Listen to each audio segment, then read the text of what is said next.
dumating na si Pangulong Ferdinand R. Marcos Jr. kasama si First Lady Liza Marcos sa bansang Czech Republic sa Praha.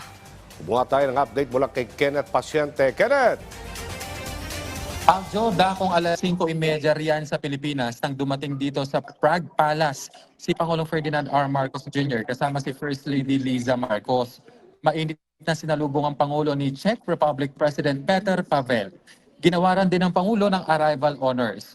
Kabilang sa delegado ng Pangulo sina Senate President Juan Miguel Zubiri, House Speaker Martin Romualdez, DFA Secretary Enrique Manalo at iba pang miyembro ng gabinete.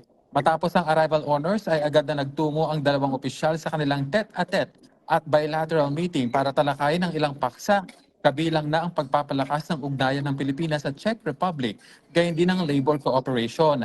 Matapos ng mga pulong na yan, Aljo, ay haharap ang Pangulo at si Pavel para sa isang joint press conference para idetalye ang kanilang mga napag-usapan at sagutin ang ilang tanong ng media. At sa hapon naman ay magkakaroon din ng 3 private meetings ang punong ehekutibo kasama ang Senate President, Speaker ng Chamber of Deputies at ang Prime Minister. At yan na muna ang latest mula dito sa Prague, Czech Republic. Balik sa iyo, Aljo. Maraming salamat, Kenneth Pasyente.